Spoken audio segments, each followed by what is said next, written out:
Olá a todos, dando prosseguimento ao tópico inferência estatística, hoje iremos tratar de intervalo de confiança para a média com o desvio padrão populacional conhecido.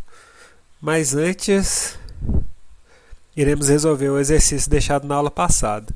Então, com base em estatísticas históricas, sabe que 60% das compras feitas com cartão de crédito no supermercado são para quantias acima de R$ 100. Então, se for escolhida uma amostra de tamanho 100, compras feitas com cartão de crédito em um certo supermercado, qual a probabilidade que a proporção de compras acima de R$ 100 esteja entre 50% e 70%? Então, eu quero pré-experimentalmente, quero saber qual que é a probabilidade da proporção de pessoas que compram com cartão de crédito acima de R$ 100 destas 100 estejam entre 50% e 70%. Bom, vamos usar o teorema central do limite para resolver isso. Então, eu quero a probabilidade da proporção amostral estar entre 50 e 70. Então, eu vou fazer a padronização. Fazendo a padronização, eu tenho que esse valor vai oscilar de menos 2,04 até 2,04. Olhando na tabela, eu tenho que essa probabilidade é de 95,86%, a probabilidade alta. Então, nessa pesquisa de entre 100 pessoas, a probabilidade da proporção amostral está entre 50% e 70%, é de 95,86%. Ok? Então, espero que vocês tenham acertado o exercício da aula anterior. Se não tiver acertado, creio que a gente terá muitos exercícios para treinar. Então, dando prosseguimento à nossa aula, a gente viu das aulas passadas o que é estimativa pontual, que a gente fornece um único valor para estimar o parâmetro de interesse. Nesse tópico agora, a gente vai fornecer um intervalo. Então, baseado na distribuição amostral que a gente viu nas aulas anteriores, a gente vai fornecer um intervalo para o parâmetro de interesse. Bom, a gente sabe por ser variável aleatória, os estimadores pontuais também possuem uma distribuição de probabilidade, que a gente está vendo desde as aulas passadas, as distribuições amostrais. Então faz sentido, através dessas distribuições, obter estimativas através de intervalos. Então, para se fazer intervalo de confiança para a média desvio padrão conhecido, algumas suposições são necessárias. A primeira suposição é que a amostra retirada seja a amostra aleatória simples, ou seja, todas as amostras de mesmo tamanho têm a mesma probabilidade de serem selecionadas. O valor do desvio padrão populacional é conhecido. Ou uma dessas duas suposições tem que ser satisfeitas. A população é normalmente distribuída, ou simétrica, ou a amostra é grande.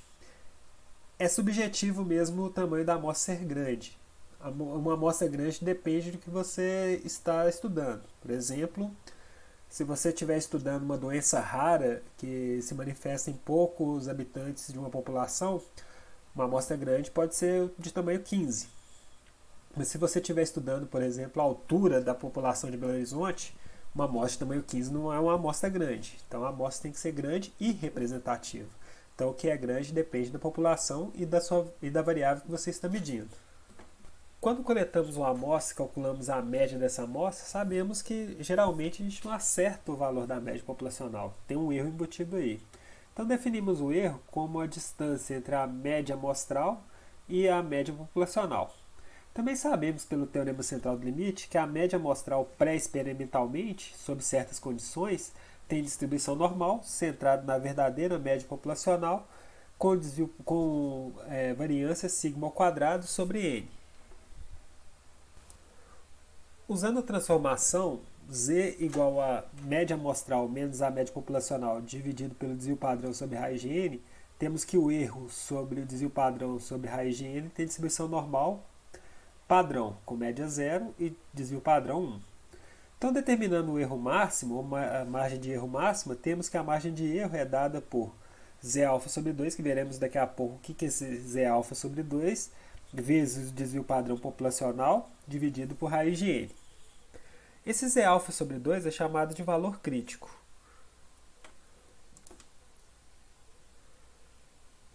O valor crítico é o valor da tabela Z que separa uma área de α sobre 2 da cauda da distribuição normal padrão. Como estamos interessados nos valores mais prováveis da média, então nosso interesse está no centro da distribuição, que concentra uma área de γ igual a 1 menos α. Esse γ nós vamos chamá-lo de confiança. nível de confiança. Gama determina o nível de confiança associado ao intervalo de confiança que estamos construindo. O valor de alfa é o complemento do nível de confiança. Exemplo: para o nível de confiança de 95%, o alfa vai ser de 0,05. Para o nível de confiança de 99%, o nosso alfa vai ser de 1% ou 0,01. O nível de confiança é a probabilidade 1 menos alfa, que é a proporção de vezes que o intervalo de confiança realmente contém o parâmetro populacional, supondo que a amostragem pudesse ser repetida um número grande de vezes. Quer dizer, eu fiz o procedimento de obter um intervalo. Então, vou fazer isso para cada amostra sob as mesmas condições. Vou coletar uma amostra de tamanho N, vou fazer um intervalo de confiança para aquela amostra. Vou coletar outra amostra de tamanho N e vou fazer um intervalo de confiança para aquela amostra. E assim por diante. Então, em 99% desses, por exemplo, se eu tiver uma confiança de 99%, em 99% desses intervalos, a minha média vai estar ali dentro. Os outros 1% ela não vai estar. Okay? Vamos explicar isso mais para frente, como isso funciona. Antes disso, vamos ver como é que a gente encontra os valores críticos. Então, seja a confiança de 95%. Então, se a gente tem uma confiança de 95%, a gente tem um alfa de 5%, ou 0,05. Dividindo esse alfa por 2, para ser o valor da área das duas caudas, a gente vai ter o valor de 0,025. Na tabela de distribuição normal, a gente vai ter que procurar no meio dela 0,025. Tá? Então, a dica, já que a probabilidade é abaixo de meio, a gente vai procurar esse valor de probabilidade no lado negativo da tabela.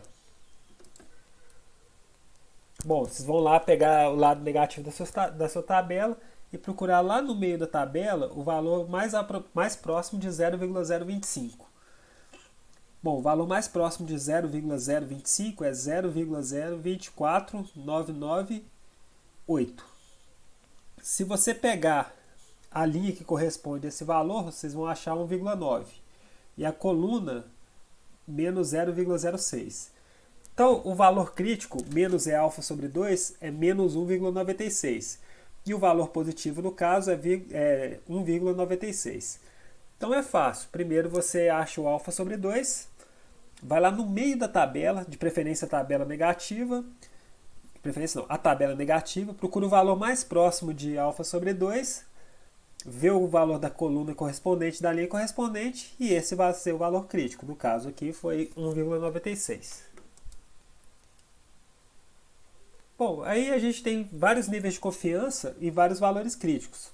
O nível de confiança de 90%, o valor crítico é 1,645. De 95, 1,96. De 99, 2,575. Vocês podem usar dessa tabelinha. Então está aí ele representado na distribuição normal. Bom, como é que a gente calcula o intervalo de confiança para a média com o desvio padrão conhecido?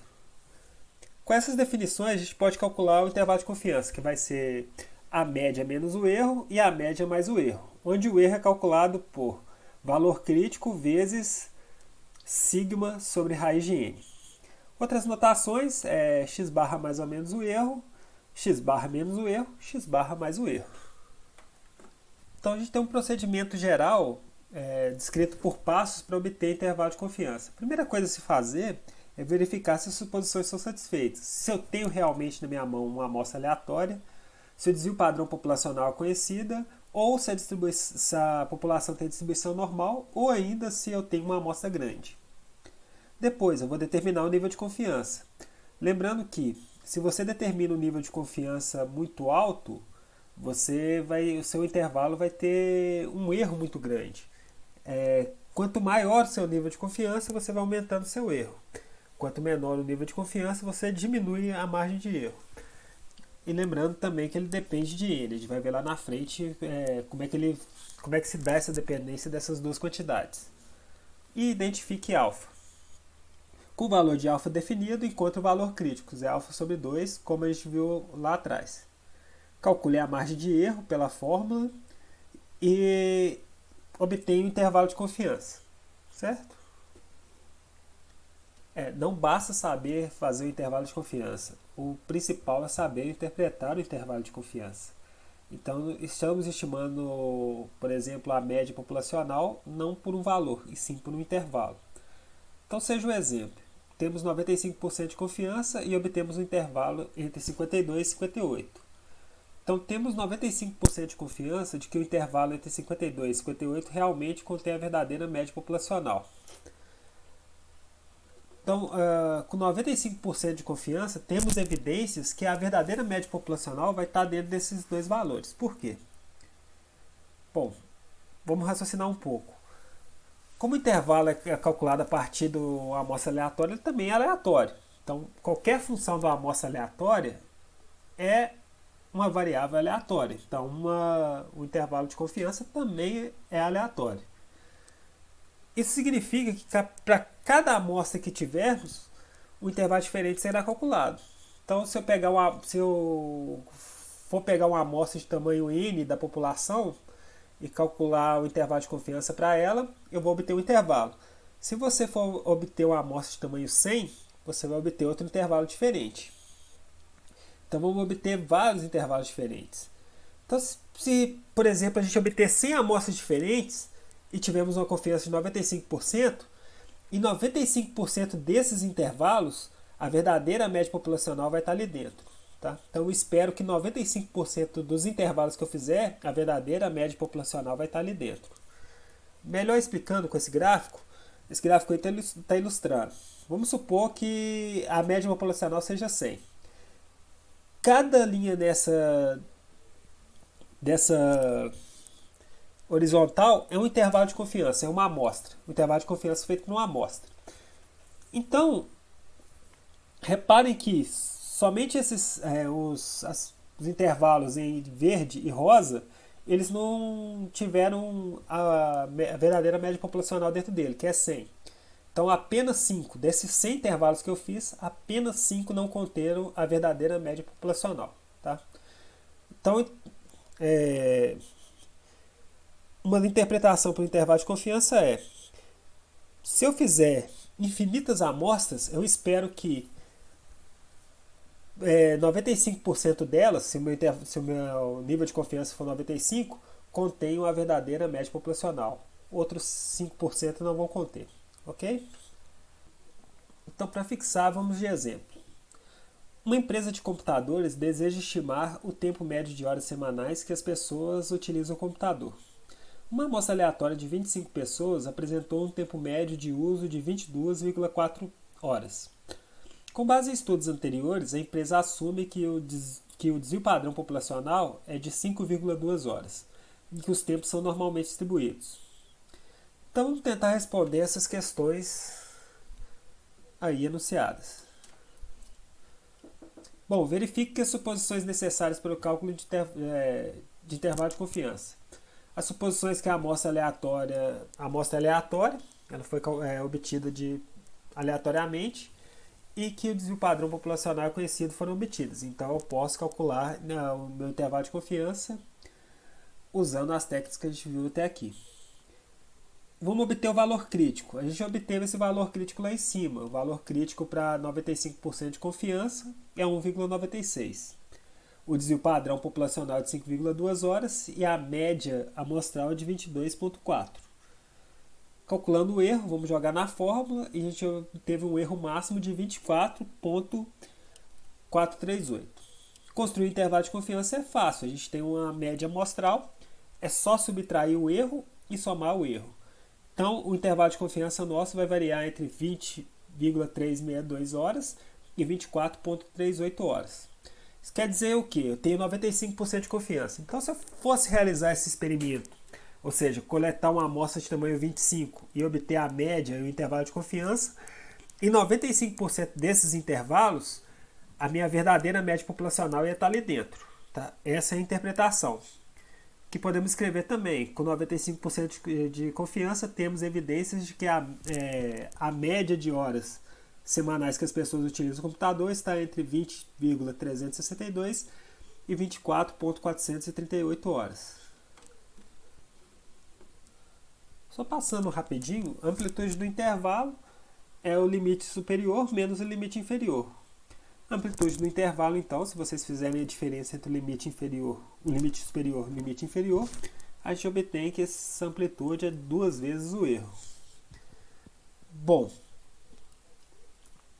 então esse erro depende do valor crítico.